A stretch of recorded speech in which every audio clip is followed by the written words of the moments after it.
శరీరంలో పలు విధాలైన అంగముల సముదాయం ఎలా ఉంటాయో అలాగే దేవాలయాలు కూడా వివిధ అంగాలతో అమరి ఉండడంలో ఏకైక లక్ష్యం మానవ మనుగడే. అంచేత దేహ పోలికలు దేవాలయంలో ప్రస్ఫుటంగా కనబడుతుంటాయి. మానవజాతి మనుగడకు, భద్రతకు ప్రాధాన్యమిచ్చి మన పెద్దలు దేవాలయ నిర్మాణ పద్ధతులు శాస్త్రబద్ధం చేశారు. మానవ శరీరంలోని శిరస్సులాగా ఆలయ విమానము, మెడలాగా ఆలయంలోని మొదటి మండపము, కడుపులాగా సభా మండపము, కాళ్ళులాగా ప్రాకారములు, పాదాలలాగా గోపురము, శరీరంలోని జీవునిలాగా మూల విగ్రహము ఉంటుంటాయి. ఇలా క్రమ పద్ధతితో నిర్మింపబడ్డ అతిపెద్ద దేవాలయం ఇది. అంచేత ఈ పోలికలు గమనిస్తూ ప్రదక్షిణ పూర్వకంగా ఈ దేవాలయం సందర్శించడం మంచిది. బిల్వవృక్ష సముదాయ సందర్శనాంతరం 4-5 అడుగులు పెట్టగానే ఆలయ ముఖద్వారం చెంతకు రాగలం. గంభీరంగా ఉన్న ఈ ముఖద్వారం మహోన్నతులైన 2 దారు నిర్మిత కవాటాలతో అమరి ఉంటుంది. ఈ కవాటాల వెనుక మరో 2 కవాటాలు అలాగే ఉంటాయి. ఆలయం లోపల అడుగిడగానే 2 కంచె కడపలు ఉంటాయి. ఈ కడపల మధ్య భాగమే శ్రీకాళహస్తీశ్వర క్షేత్ర మహత్యం భరద్వాజ మహర్షికి వినిపించిన రోమస మహర్షి యొక్క సమాధి స్థలం. అంచేత ఈ కడపలపై పాదాలు మోపక ఈ ఉదంతం తెలిసిన వాళ్ళు దాటి వెళుతుంటారు. ఈ చోటు నుండి చూచువారికి ఎదురుగా ఆలయంలో సుఖపరాశర సనత్కుమారులకు జ్ఞానమార్గం బోధించిన దక్షిణామూర్తి విగ్రహం దర్శనమిస్తుంటుంది. సర్వజ్ఞాన సంపన్నుడైన దక్షిణామూర్తి ద్వారం ఎదురుగా ఉండి ఆలయ ప్రవేశం చేస్తున్న భక్త కోటికి మొట్టమొదటగా దర్శనమిచ్చి వారికి సుజ్ఞానం ప్రసాదిస్తాడని, అంచేతనే దక్షిణ భారతదేశంలోని ఏ క్షేత్రంలోనూ ఏ శైవాలయంలోనూ లేని విధంగా ఈ క్షేత్రంలో మాత్రం ప్రత్యేకంగా అలాంటి భావంతో ఆలయంలో ఆ విగ్రహం నెలకొల్పినట్లు తెలుస్తూ ఉంది. అటు నుండి 3-4 మెట్లు కిందికి దిగి ఎడమవైపు 2-3 మెట్లెక్కగానే సిద్ధి వినాయక స్వామి ఆలయం ఉంటుంది. భక్తులు తమ మనోగత వాంఛలు ఫలప్రదం కాగోరి ఆ వినాయకుణ్ణి దర్శించి ప్రదక్షిణ నమస్కారాదులు చేసి భక్తిపూర్వకంగా పూజాధికములు నిర్వర్తిస్తుంటారు. ఆ సిద్ధి వినాయకుణ్ణి ప్రప్రథమంగా అర్చించి పూజించిన తరువాతనే శివాలయంలో పూజలు ఆరంభమవుతాయి. అంచేతనే భక్తులు ఆలయ సందర్శనం ఇచటి నుండే ఆరంభిస్తారు. 4 భుజాలతో ఉన్న ఈ మూర్తి యొక్క పై కుడి చేతిలో జారుముడి, ఎడమ చేతిలో అంకుశము, క్రింది కుడి చేతిలో విరిగిన దంతము, ఎడమ చేతిలో మోదకము ఉంటాయి. వినాయకుని ముంగిట పురుషమృగం ఉంటుంది. వినాయకుని దర్శించి పూజించిన భక్తులందరూ ఆ శారభమూర్తిని తమ చేతులతో విధిగా స్పృశించి కనులు కద్దుకుంటారు. కృత్రిమము, క్రూరము, విచిత్రము అయిన ఆకారం అది. లోగడ హిరణ్యకశిపుని సంహరించడం కోసం విష్ణుమూర్తి నరసింహ రూపం ధరించాడు. హిరణ్యకశిపుని వధించిన తరువాత నరసింహం మహాక్రూరంగా, భీతావహకంగా లోక విధ్వంసం కావింపసాగాడు. లోక సంరక్షణార్థం దేవతలందరూ పరమేశ్వరుణ్ణి ఆశ్రయించారు. క్రోధించి ఉన్న నరసింహమును లొంగదీయడం కోసం దానికి భయం కలుగు విధంగా మదించిన సింహం ముఖంతో, ఇరువైపుల్లోనూ 2 రెక్కలతో, 8 కాళ్లతో, 3 కన్నులతో, పొడవైన వాలంతో, 2 చేతులతో నిప్పుల వలె మెరుస్తూ బహుచిత్ర విచిత్రమైన ఆకారంతో శారభమూర్తిగా అవతరించి నరసింహమును భయపెట్ట లొంగదీసుకొన్నాడు. లోక సహజం కాని అలాంటి ఆకారం ధరించడంలో గణపతి యొక్క అనుగ్రహం అవసరంగా భావించి అతనిని ధ్యానించి అతని అనుగ్రహ బలంతో ఇలా అవతరించడం వల్ల అందుకు చిహ్నంగా శారభమూర్తి విగ్రహం వినాయకుని సమక్షంలో నెలకొలబడింది. కారణగమంలో దీని ప్రసక్తి ఉంది. ఇలాంటి విగ్రహం తంజావూరు జిల్లాలోని త్రిభువన దేవాలయంలో ఒకటుంది. ఈ క్షేత్రంలోనే నటరాజ రంగస్థలం మండపంలో మరొకటి ఉంది. ఈ సిద్ధి వినాయక ఆలయం ఎడమవైపు పైభాగంలో ఉన్న ఓ చిన్న ఆలయంలో ఆకాశ గణపతి ఆలయం ఉంటుంది. అందులో ఓ గణపతి విగ్రహము, అభిముఖంగా ఓ నందీశ్వర విగ్రహము ఉంటుంది. పైభాగంలో ఉండడం వల్ల ఆకాశ గణపతినిగా పేర్కొనబడ్డాడు. సిద్ధి వినాయక ఆలయం దాటిన తరువాత ఎడమవైపు అందంగా ఉన్న జ్ఞాన సంబంధర్, అప్పర్, సుందరమూర్తి, మాణిక్య వాసకర్ విగ్రహాలు వరుసగా 4 ఉంటాయి. ఈ తమిళ భక్తుల విగ్రహాలు దాటిన తరువాత వాహనాల మండపం ఉంటుంది. ఉత్తరం వైపు తిరిగామంటే మనకు కుడివైపు సరస్వతీ తీర్థం ఉంటుంది. మాటలు రాని వారికి ఈ తీర్థజలం కొంతకాలం పాటు తాగిస్తే మాట్లాడగలరని ప్రతీతి. లోగడ ఈ పట్టణవాసులు కొందరలా చేసి సఫలీకృతులయ్యారని చాలామంది చెబుతుంటారు. సరస్వతీ తీర్థం ఎదురుగా ఎడమవైపు శ్రీ చెంగల్వరాయ స్వామి ఆలయం ఉంటుంది. శ్రీ కాళహస్తీశ్వర స్వామివారి దర్శనార్థం ఈ ఆలయంలోనికి రాగల భక్తులందరూ విధిగా ఈ స్వామిని పూజించి వెళ్తుంటారు. ప్రతి సంవత్సరం ఆషాఢ మాసంలో స్వామివారికి ఉత్సవం నెరుపుతుంటారు. అటు నుండి 3-4 మెట్లు కిందకు దిగగానే ఉత్సవమూర్తులు పవిత్రమైన గది ఉంటుంది. అత్యంత ఆకర్షణీయంగా ఉన్న ఆ మూర్తులను దర్శించి భక్తులు భక్తిపూర్వకంగా నమస్కరించి వెళుతుంటారు. సోమస్కందమూర్తి, దక్షిణామూర్తి, చంద్రశేఖరమూర్తి, ప్రదోషమూర్తి, జ్ఞాన ప్రసూనాంబ, కన్నప్ప, శ్రీ కాళ హస్తుల విగ్రహాలు విఘ్నేశ్వర స్వామి, చెంగల్వరాయ స్వామి, మహిషాసుర మర్దిని, దుర్గా, తొండమానుడు, త్రిశూలము లాంటి ఉత్సవమూర్తుల విగ్రహాలు ఇందులో నెలకొని ఉంటాయి. అటు నుండి కొన్ని అడుగులు వెళ్ళిన తరువాత మహోన్నతమైన ధ్వజస్తంభం ఉంటుంది. ఆ ధ్వజస్తంభానికి అభిముఖంగా పశ్చిమాభిముఖంతో నెలకొని ఉన్న దివ్యలింగం గల స్వామివారి గర్భాలయం 3 ఆవరణలతో ఉంటుంది. గర్భాలయ ముఖద్వారంలో చెక్కబడిన శిల్ప సంపద కన్నుల పండుగగా కనబడుతుంటుంది. ప్రథమ ద్వారం దాటి లోన ప్రవేశింపగానే మనకు ఎడమవైపున శ్రీ సూర్యనారాయణ స్వామివారి విగ్రహం ఉంటుంది. ఈ విగ్రహమునకు చాలామంది భక్తులు దీపారాధన చేస్తుంటారు. సమీపంలోనే ఆవరణలో బలిపీఠము, స్వామివారితో పాటుగా నిత్య నైవేద్యాలు అందుకుంటున్న శరణాగత వృషభము, మరో పంచలోహ నందీశ్వర విగ్రహాలుంటాయి. ఈ ఆవరణలో ఉండే గర్భాలయ ప్రదక్షిణ పదం ఉంది. గర్భాలయ ప్రదక్షిణం చేస్తూ ఆలయ గోడలపై చెక్కబడిన తమిళ భాషలోని పలు వ్రాతలను చూస్తూ దుర్గాదేవిని, త్రిమూర్తిని, లింగోద్భవమూర్తిని, దక్షిణామూర్తిని, విఘ్నేశ్వరమూర్తిని విధిగా ఈ పంచమూర్తులను దర్శిస్తుంటారు. అచ్చటనే ఆగ్నేయ మూలలో ఉన్న అగ్నిశిఖను కూడా దర్శించి నమస్కరించి తమ భక్తి ప్రపత్తులను వెల్లడించుకుంటారు భక్తులు. ప్రదక్షిణాంతరం లోన ప్రవేశించినప్పుడు ద్వారం ఇరువైపుల్లోనూ ఉండు 5 అడుగుల ఎత్తుతో నుండు 2 ద్వారపాలకుల విగ్రహాలను, వాటి కిందుగా ఉండు గణేశ కార్తికేయుల చిన్న విగ్రహాలను చూడవచ్చు. లోన ప్రవేశించగానే అంతరాల మండపంలో భక్తులు దైవ దర్శనార్థం వేచి ఉంటారు. అటు నుండే భక్తుల దర్శనం చేసుకుంటుంటారు. పై కక్షలో అర్చకులు తీర్థ ప్రసాదాలు భక్తులకు ఇస్తుంటారు. దానిపైనున్న కక్షలో స్వామివారి దివ్యలింగం నెలకొని ఉంటుంది. దివ్యలింగం పైభాగంలో పంచపడగలతో శేషుడు, క్రింది భాగంలో చలది పురుగు అంటే సాలెపురుగు, పానపట్టం నుండి పైభాగం వరకు ఇరువైపుల్లోనూ 2 ఏనుగు దంతాలు కలిగి శ్రీకాళహస్తి చిహ్నంగా లింగం అమరి ఉంటుంది. స్వామివారికి కుడివైపున జ్యోతిర్ద్వయము, భక్త శిఖామణి కన్నప్ప విగ్రహము ఉంటుంది. శ్రీ జ్ఞాన ప్రసూనాంబ విగ్రహము పంచలోహ నిర్మితమైన 1.5 అడుగుల ఎత్తుగల స్వామివారి భోగమూర్తి విగ్రహము గర్భాలయంలోనే 2 ఉంటవి.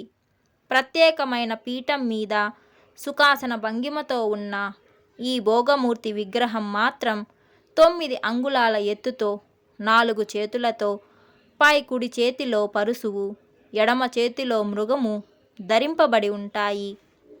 అలాగే క్రింది కుడి చేయి అభయ ముద్రతోనూ, ఎడమ చేయి సింహకర్ణ ముద్రతోనూ ఉంటుంది.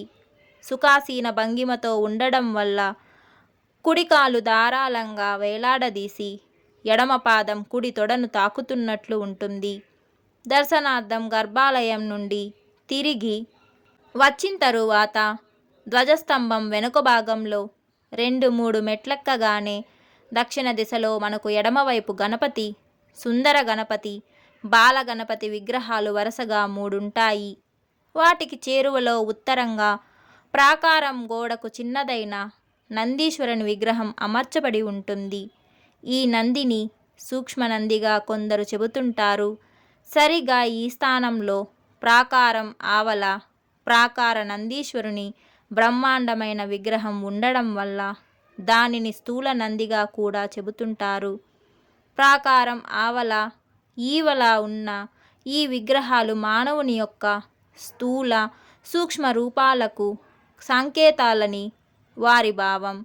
ఈ 2 విగ్రహాలకు సరిగా ఆలయంలో ఉన్న 2 నందీశ్వర విగ్రహాలు కలిపి మొత్తం 4ంటిని వరుస ప్రాకార నంది నుండి శరణాగత వృషభం వరకు ధర్మ, అర్థ, కామ మోక్షాలకు ప్రతీకలుగా భావిస్తారు. ధ్వజస్తంభం వెనుక ఉన్న సూక్ష్మ నందికి నమస్కరించి ఉత్తరంగా వెళుతుంటే కమనీయమైన పలు విగ్రహాల సముదాయం మనం చూడవచ్చు. ఆ వరుసలో క్రమంగా శ్రీవల్లి దేవసేన సమేత సుబ్రహ్మణ్య స్వామి, కాశీ రామేశ్వర లింగాలు, భక్త శిఖామణి కన్నప్ప విగ్రహం, దాని కింద వల్లభ, లక్ష్మి, శక్తి గణపతుల విగ్రహాలు, శ్రీ కృష్ణదేవరాయల స్థాపిత 2 లింగాలు, శ్రీ వెంకటేశ్వర స్వామి విగ్రహం, తిరువల్లూరు వీరరాఘవ స్వామి విగ్రహం, శ్రీరామ సీతా లక్ష్మణ ఆంజనేయ స్థాపిత లింగాలు 4, పరశురామ ప్రతిష్ఠిత లింగము, శనైశ్చర విగ్రహము, పక్కనే సప్తర్షి స్థాపిత లింగములు 7ంటిని, బాల, భూత, శాంతి గణపతి విగ్రహాలు 3ంటిని, చెంతనే ఉన్న దుర్గాదేవిని, దుర్గకు కావలిగా ఉంటున్న ఉడిపి బాల సుబ్రహ్మణ్య స్వామి విగ్రహమును మనం చూడవచ్చు. సంకెలలతో బంధింపబడి ఉన్న దుర్గాదేవిని గూర్చి ఓ చిత్రకమైన కథ స్థానికులు చెబుతుంటారు. లోగడ పరమేశ్వరుని శాప ప్రభావం వల్ల పార్వతీదేవి ఈ క్షేత్రంలో ఈశ్వరార్చనకు ఉపక్రమించి విఘ్నోపశాంతి కొరకు దుర్గను నియమించుకొంది. పార్వతీదేవి తన తపోబల ప్రభావం వల్ల జ్ఞాన ప్రసూనంబగా నెలకొనింది. దుర్గాదేవి క్షేత్ర పాలికగా ఉంటూ, దుర్గాచలం ఆవాస స్థానంగా ఉంటూ, రాత్రివేళ సంచరిస్తూ ప్రాణహింస కొనసాగిస్తుంటుంది. అంచేత పరమేశ్వరుడు దుర్గను సంకెళ్లతో బంధించినందున అది కదలలేకపోయిందట. ఆనాటి నుండి దుర్గను అదుపులో ఉంచుటకై పాతాళ గణపతిని పరమేశ్వరుడు ఆదేశించాడట. అంచేతనే దుర్గాచలం మీద ఉన్న దుర్గ పాదాలకు సంకెళ్లుండడం, ఆలయంలోని పాతాళ గణపతి ఉత్తరాభిముఖంగా దుర్గాచలం వైపు చూస్తుండడం అని చెబుతుంటారు. అందులో ఉన్న దుర్గకు కాపుగా గణపతి తన తమ్ముడైన సుబ్రహ్మణ్య స్వామిని నియమించడం వల్ల ఉడిపి బాల సుబ్రహ్మణ్య స్వామి విగ్రహం దుర్గకు పక్కనే ఉండడమునకు కారణంగా చెబుతుంటారు. అన్నదమ్ములైన గజానన, షడాననలు పర్యవేక్షిస్తూ క్షేత్ర రక్షణ బాధ్యత పరోక్షంగా వహిస్తున్నారని, అంచేతనే ఈ క్షేత్రంలో వారి విగ్రహాలు గణనీయంగా ఉంటాయని కూడా చెబుతుంటారు. ఈ వరసకు సరాసరి ఎదురుగా 4 ద్వారాలతో సహస్రలింగేశ్వర స్వామి మండపం ఉంటుంది. లోపల ఉన్న శివలింగం చుట్టూ వర్తులాకారంలో 100 లింగములు, 10 వర్తులాలలో 100x10 1000, మొత్తం 1000 శివలింగాలు చెక్కబడి అందంగా కనబడుతుంటుంది. ఈ క్షేత్రంలోని శివలింగాలలో మూలలింగమునకు తర్వాత స్థానంలో ఉండదగిన ఉత్తమమైన దివ్యలింగం ఇది. ప్రదక్షిణ యోగ్యంగా ఉన్న ఈ మండపం కింద భాగంలో ఉత్తర దిశలో చాముండేశ్వరి విగ్రహం ఉంది. దుర్గాదేవిని అర్చించి కిందకి 2 మెట్లు దిగగానే నటరాజ మండపంలో గల ఉత్తమోత్తమైన నటరాజస్వామి విగ్రహాలు 2ంటిని మనం చూడవచ్చు. నటరాజస్వామిని సభాపతి నటరాజుగా కూడా ఇచ్చట పేర్కొంటుంటారు.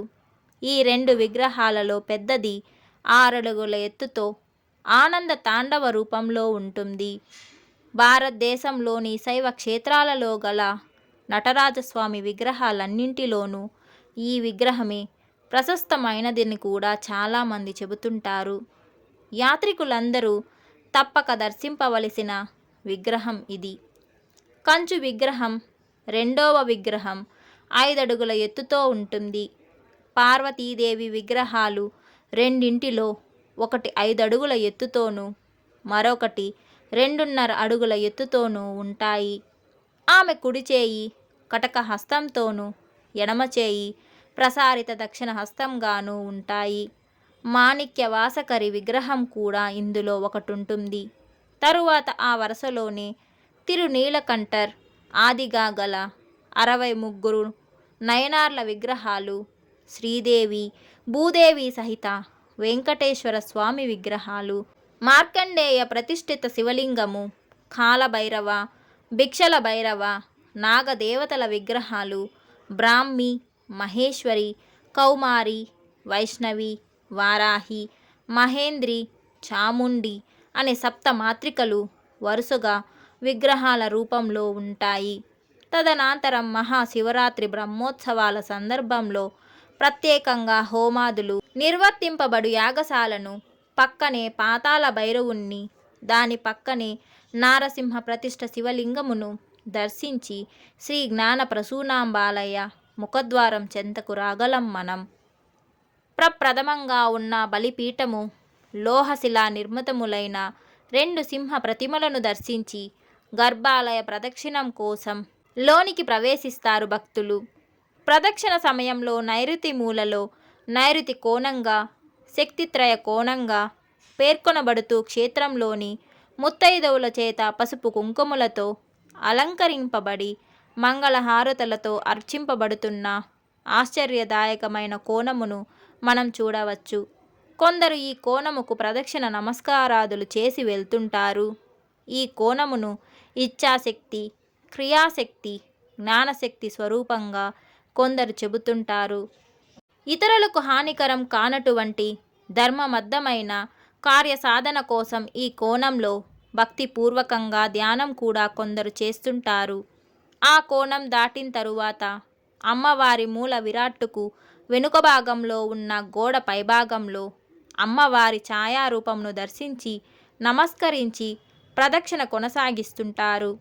ఏ కారణం చేతనైనా అమ్మవారిని దర్శించలేని వారు ఈ ఛాయారూపమునే దర్శించి సంతృప్తి చెందుతారు. ఇలా ప్రదక్షిణ పూర్తి చేసిన తరువాత గర్భాలయ ముఖద్వారం చెంతకు రాగలం మనం. ఆలయ ప్రాకారం గోడలకు ఇరువైపుల్లోనూ గజానన, షడాననుల చిత్రాలు కమనీయంగా ఉంటాయి. లోనికి ప్రవేశింపగానే అంతరాల మండపంలో నుండి భక్తులు అమ్మవారిని దర్శించి అర్చన హారతి ఆరిగా గల దైవ కార్యాలు ప్రత్యేకంగా చేయించుకుంటారు కొందరు. అమ్మవారి పక్కనే భోగమూర్తిని కూడా దర్శించి గర్భాలయం నుండి వెలుపలికి రాగలం. అలా రావడంలో ఉత్తర దిశలో అనగా మనకు ఎడమవైపున ఉన్న అమ్మవారి శయనాగారం దర్శించవచ్చు. పిల్లలు లేనివారు సంతానపేక్షతో శయనాగారంలో ప్రవేశించి లోపలి ఉన్న ఊయాలను ఊపి అర్చకుల చేత తీర్థ ప్రసాదాలు పుచ్చుకుంటారు. అనంతరం శయనాగారం పక్కనే శుక్రవారపు అమ్మవారి విగ్రహాలను భిక్షాల భైరవుడుగా పేరొంది జ్వాలప్రభతో కంఠమందు కపాలమాలతో 3 అడుగుల ఎత్తుతో ఉన్న భైరవుని కంచు విగ్రహం చూచి ఆశ్చర్యచకితులవుతాం మనం. గర్భాలయం దాటి వెలుపలికి వచ్చిన తరువాత మన కుడివైపు ఎత్తైన ప్రత్యేక వేదికపై అమర్చి ఉన్న చంద్రగుప్త, యమధర్మరాజ, ధర్మరాజ ప్రతిష్ఠిత లింగములు కూడా మండపములను చూచిన తరువాత మరో మండపంలో ఉన్న చండికేశ్వర స్వామిని దర్శించి శిఖరత్రయ దర్శనార్థం వెళ్ళగలం. స్వామివారి, అమ్మవారి, కన్నప్ప ఆలయముల శిఖర దర్శనమే శిఖరత్రయ దర్శనంగా పేర్కొందింది. కారణాంతరాల వల్ల దైవ దర్శనం, శ్రీకాళహస్తి క్షేత్ర సంపూర్ణ దర్శనం లభించిన వారికి ఈ శిఖరత్రయ దర్శనమే శరణ్యం. అనంతరం కిందికి వచ్చి మనకు ఎడమవైపున ఉన్న అక్కన్న మాదన్నల ప్రతిష్ఠిత లింగములు 2, శ్రీ ప్రసన్న కాళహస్తీశ్వర స్వామివారి లింగము, చోళపాండ్య రాజుల ప్రతిష్ఠిత లింగములు 2, షట్ చక్రవర్తుల ప్రతిష్ఠిత లింగములు 6, వ్యాస ప్రతిష్ఠిత లింగము, అగస్త్య ప్రతిష్ఠిత లింగము, తెనాలి రామకృష్ణ ప్రతిష్ఠిత లింగము, ఆది శంకరుల ప్రతిష్ఠిత లింగము, స్ఫటిక లింగము, మాణిక్య వాసకర్ లింగము, సుందర్ అప్పర్ విగ్రహాలు, శ్రీ కాళహస్తి చిహ్నిత లింగములు, మృత్యుంజయ లింగము వరుసగా చూచి దక్షిణామూర్తి విగ్రహం చెంతకు రాగలం మనం. ఇప్పటికీ ఆలయ ప్రదక్షిణ పూర్వకంగా దర్శించిన వారం అవుతాం. జ్ఞాన ప్రదాత అయిన దక్షిణామూర్తికి మరోసారి నమస్కరించి కంచు కడుపుల దాటి ఆలయ ముఖద్వారం చెంత ఉండు ధ్వజస్తంభముల చెంతకు రాగలం. ఇలా శ్రీ కాళహస్తీశ్వర ఆలయం ప్రదక్షిణ పూర్వకంగా దర్శించడం వల్ల ఆలయం ఉత్తర దిశలో ఉత్తరాభిముఖంగా ఉన్న పాతాళ వినాయకుని దర్శనం వల్ల ధర్మమునకు, తూర్పు దిశలో ప్రాగ్దిశాభిముఖంగా ఉన్న శ్రీ జ్ఞాన ప్రసూనాంబ దర్శనం వల్ల అర్ధమునకు, దక్షిణ దిశలో దక్షిణాభిముఖంగా ఉన్న దక్షిణామూర్తి దర్శనం వల్ల కామమునకు, పశ్చిమ దిశలో పశ్చిమాభిముఖంగా ఉన్న శ్రీ కాళహస్తీశ్వర వాయులింగ దర్శనం వల్ల మోక్షమునకు హేతువై భక్తకోటికి చతుర్విధ పురుషార్థాలు ప్రసాదింపగలదని ఆశిద్దాం.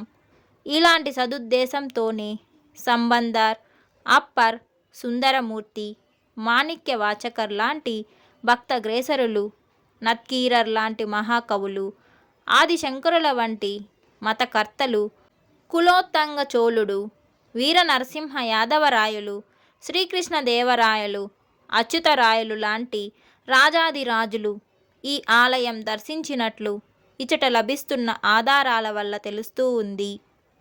ఇంతటితో శ్రీ కాళహస్తి క్షేత్ర వైభవం, ఆలయ సోయగం, దాని నిర్మాణం, అందులో దాగి ఉన్న రహస్యాలు అన్నీ పూర్తయ్యాయి.